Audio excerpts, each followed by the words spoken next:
నమస్తే, welcome to Haripriya's media. నేను మీ శ్రవంతి. ఈరోజు మన ముందున్నారు ప్రొడ్యూసర్, పొలిటికల్ అనలిస్ట్ చిట్టిబాబు గారు. నమస్తే సార్. నమస్తే. వైఎస్ఆర్ ఫ్యామిలీ విడిపోవడానికి కారణం పూర్తిగా జగనే అని శర్మిల అంటుంది.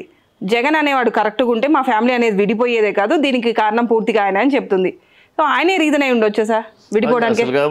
నీవు నీ అన్నయ్యకి గొడవలు, మీ కుటుంబ గొడవలు ఉంటే ప్రజల్లో ఎందుకు చిల్లరతనంగా నీ ఇంట్లో తెలుసుకోను, ఇంట్లో మాట్లాడుకో.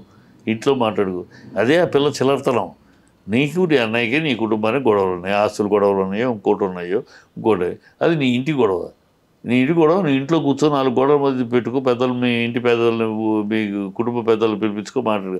ప్రజల ముందు ఏంటి ఆ సమస్య తీసుకొచ్చి ప్రజల ముందు చిల్లరతనంగా బజార్ను పెడతావు? నీ కుటుంబ సమస్యలు బజార్ను పెడతారా? మీ ఇంట్లో ఏదైనా సమస్య ఉందనుకోమ్మా, నువ్వు బజార్కు వచ్చి డిస్కస్ చేస్తావా? 4 గోడల మధ్యకి ఆ మాత్రం ఇంగిత జ్ఞానం లేదా అమ్మాయికి? నీ కుటుంబ విషయాన్ని తీసుకొచ్చి కుటుంబంలో ఉన్న నీ సమస్యల గురించి బజార్లో డిస్కస్ చేస్తావంటావు ఏంటి? అమ్మాయి ఇంగిత జ్ఞానం లేని మనిషి. ఏదో వాగేస్తున్నాం, మాట్లాడేస్తాం. నేను 5 గంటలైనా మాట్లాడగలను, ఆయన 5 గంటలకైనా పిచ్చాసుపత్రిలో పిచ్చోడు కూడా అవుతానే ఉంటాడు. అందుకని వాడిని కూర్చోబెట్టి మాట్లాడించడం కదా.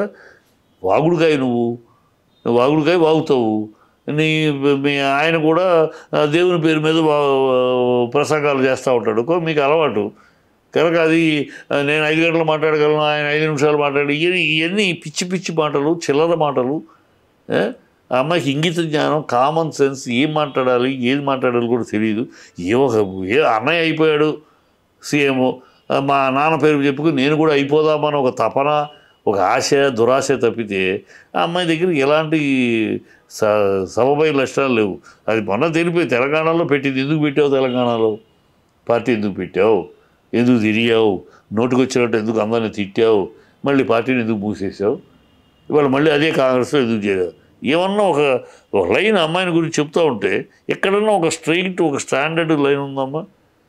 కిందకి పైకి అస్తవేసి ఒకసారి వీళ్ళంతా రాజకీయాలకు వచ్చి ప్రజలకు చేస్తారు. వీళ్ళు అమ్మాయి బుద్ధి లేని మాటలు, బుద్ధి లేని మనిషి.